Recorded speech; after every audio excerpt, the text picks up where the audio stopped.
much, Ed, and thank you very much for what's been, I think, a fantastic night. I've been to my 6th Burns Supper this year, but one more to go next week, and most people here will go to quite a number of Burns Suppers, but I think the music, the entertainment, the speeches have been absolutely fantastic tonight. Can I start off though by thanking those that have served the food, prepared the food, those that attended the bar, and all those like the hallkeeper who've taken part in preparing the hall for tonight. Thank you very much to them.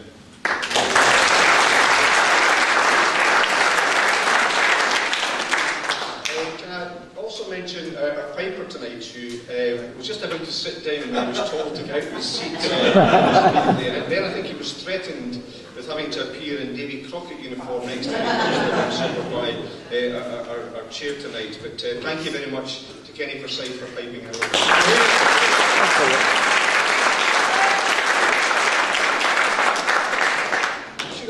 Thank, of course, Ed for having chaired tonight so well. It's really important to keep things moving along, and some of his anecdotes, they were all new, which was good, having been here last year. It was very good. I suppose we have to refer to him as the governor, really, but he's done a fantastic job tonight. Well done to Ed.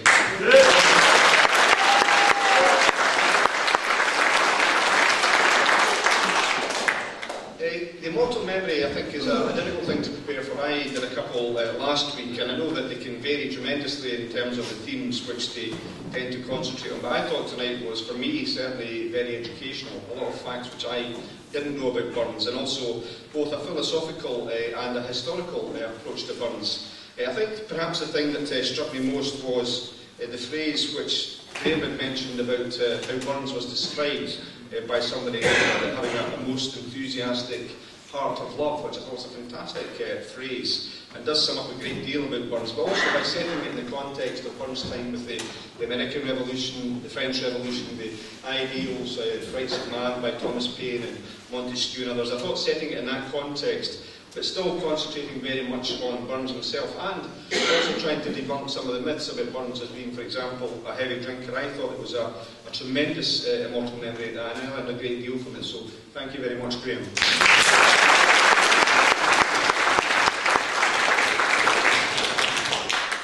Now, our singers, I just mentioned I was a wee bit worried when I saw the names of our singers and entertainers there. When I saw the name Dave Whitten, I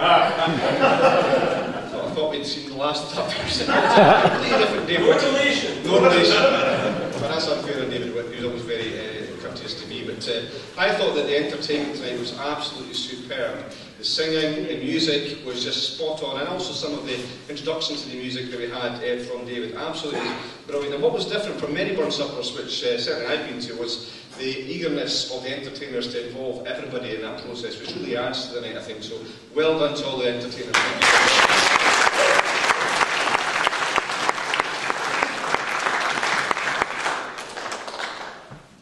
I realise I've gone right past the address to the Haggis. How could you do that? I think it's fair to say I'd never heard an address to the Haggis like that. And I thought just the passion that was involved in it and the very distinctive and unique way that it was delivered brought it to life for me. I thought it was tremendous. I do think that it was a bit scary sometimes, but I mean, it really is essential, I think, to do it, and I couldn't do it, but to bring to life those kind of words at Burns, I think it was absolutely fantastic. So thank you very much to Gregor Wood.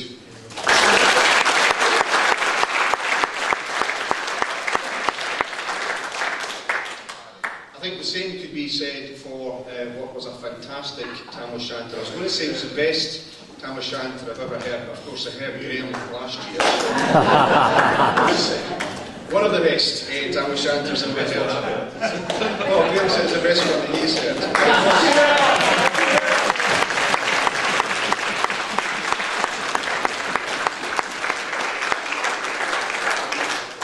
I want to shout out meekly at one point, I'm not a lawyer, but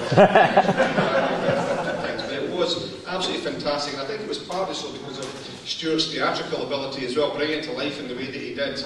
And also the thing that really struck me, Stuart, to be honest, was the pace at which he delivered it. Sometimes Tam O'Shanter can be delivered very fast, and I thought the pace, you started to see some of the subtleties, even having heard it so many times in Tam O'Shanter. I thought it was superbly delivered by Stuart Hepburn tonight. Thank you very much, Stuart.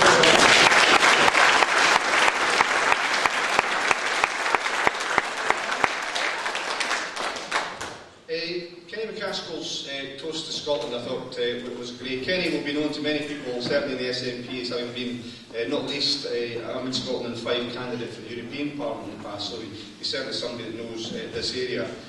I should say that some of the things which Graham talked about in the immortal memory about Burns' compassion, often it's not something that's stated too explicitly at Burns Supper. So Burns' compassion, it kind of explains many of the other things which Burns did. Certainly his intolerance of inequality and also trying to puncture hypocrisy as well. But compassion is extremely important. And I thought about that as I was listening to Kenny, because I don't know, there's a number of MSPs here today. There's the ones that you've heard from Fiona and Kenny, there's Christina McKelvey as well, and myself. And in my relatively short time in the Parliament, the most proud day that I've had was the day that we were actually recalled to Parliament unexpectedly because of a debate on the McGrahy decision. And I know that many people have different views on the McGrahy decision, which Kenny too. Kenny had to take that great responsibility himself. I said, I'm not just saying it now because Kenny's here, I said at the time, that was the proudest day that I had had in the Scottish Parliament. And also something which I think changed the nature of politics. I felt very confident, and this may sound odd, that we would win the next election after that decision was taken, for all sorts of reasons.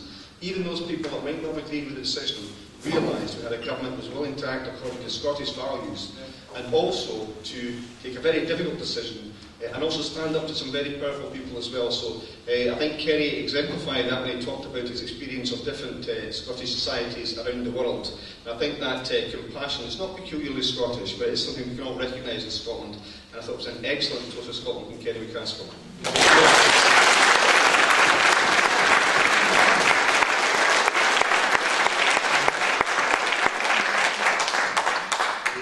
Sutherland, toast to glasses. I'm just wondering, as Norman was talking, whether I was going to get a lift home from Christina tonight or not. It was rescued subsequently, obviously, by Fiona. But I think from Norman's toast, I thought it was very informative for me as somebody that represents Dunblane. The anecdotes about various people in Dunblane, especially the maid of Balhaddy, which I hadn't heard about before, which I thought was a tremendously interesting thing. And I think as well the way that Norman brought that together at the end. I mean, as I say, he started off by having a few gentle drives at women, but I think brought it back round and also made it very relevant. I didn't know about Burns' affinity with Dunblane. I know he'd been here, he'd been to Galway where I live as well, but I didn't know about that particular one. So I think for that reason, and the fact that we might get home unscathed tonight, we might get people talking to us when we go home tonight, thank you very much to Norman for an excellent toast to the lasses.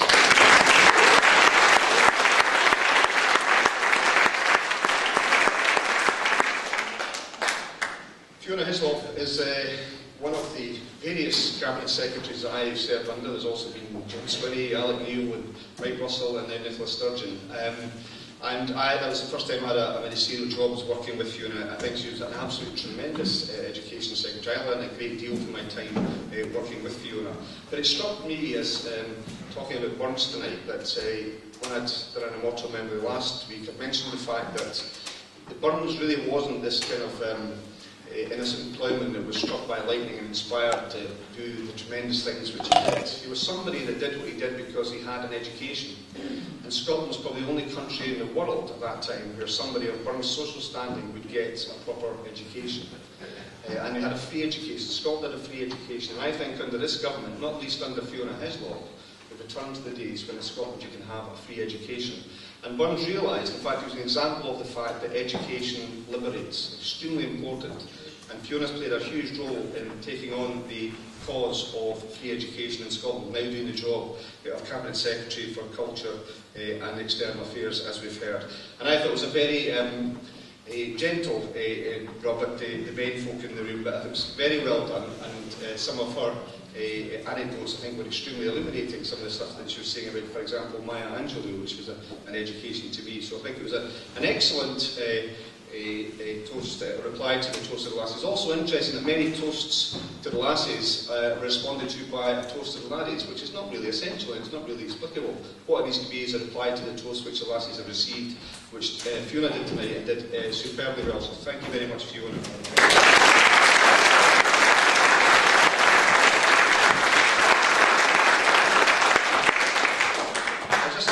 If there's anybody that I've forgotten, and if there is, my apologies, it's entirely down to me, but I think the combination, is there anyone I've forgotten? No. The combination of all the people that we've heard from tonight, whether it's been the entertainers, I didn't mention them by name, so it's Dave Whitten, Kirsty Freeland, Jill Levy and Leslie Smith. Superb entertainment tonight, excellent speeches, good food and good wine. Hope everybody's enjoyed that, and I think because of the work of, in particular, Fiona Hislop, we can go home tonight and people will be talking to each other instead of sitting gathering their brows like gathering storms. So, thank you very much for another excellent Dunblane supper. We'll see you next time.